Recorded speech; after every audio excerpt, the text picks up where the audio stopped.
Hi, I'm John Millington. We're here at FBU HQ with General Secretary Matt Wrack. Matt, the Executive Council has just finished. What has been going on and what meetings have taken place? Yeah, we just finished the Executive Council and we've reported to them the various discussions that have been going on with the government about pensions.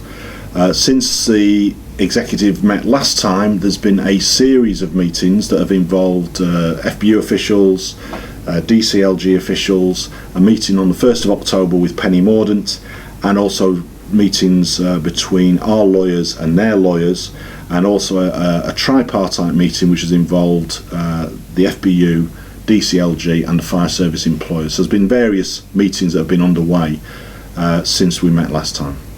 FBU members will be asking, is there a revised offer? Is it going to materialise, or are members being strung along? Well, the first thing to be absolutely clear on, there is currently no revised offer, and that is frustrating for us, it's frustrating for members. Penny Mordaunt explained that position to us on the 1st of October, and it is interesting, it's significant that the discussions within government, this is not just discussions with us, but discussions between the DCLG and other bits of government are still underway.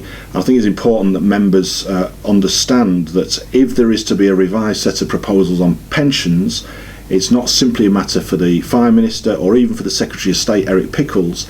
They have to have that signed off by Treasury. So it does appear to us that there are discussions going on various aspects of pensions between DCLG and ourselves and the employers, but also within government between DCLG and others such as the Treasury.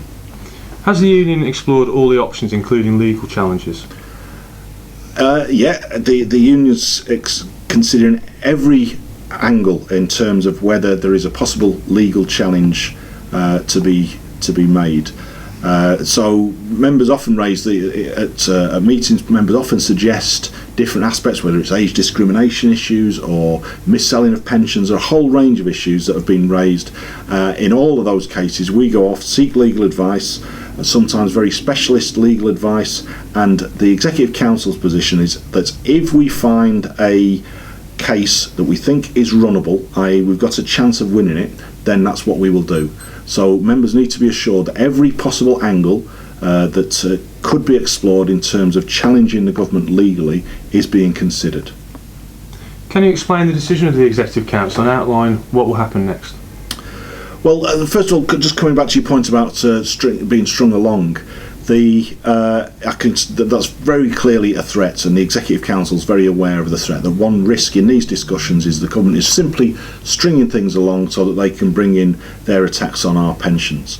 However, the significant move that the government has made on that issue is that they have delayed laying the pension regulations. They have to go through a process legally to introduce the new pension scheme.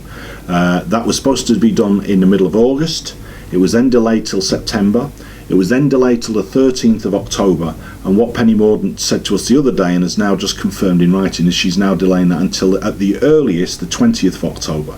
That clearly, I think, pulls the rug from the argument that it's simply a question of stringing us along, because that gives time for revised proposals to be put together. It gives time for revised proposals to be delivered to the Executive Council and for us to consider them.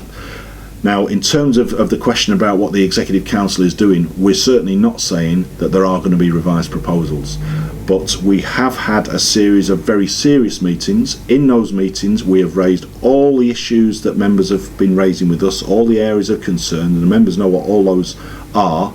I think interestingly, there are a number of areas where previously we have not had dialogue for a long time, and in the past few weeks we have had dialogue.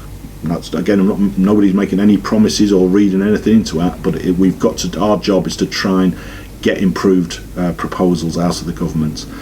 So the Executive Council is clearly aware of all the risks, but also the possibilities that exist in terms of trying to force a better position out of DCLG.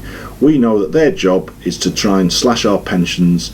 Their job is to try and, if they're going to deliver revised proposals, to make them as feeble as possible, and the job of the negotiators is to go in there and try and get the best possible alternative out of them. If an alternative comes, then that will be a matter for our members to consider.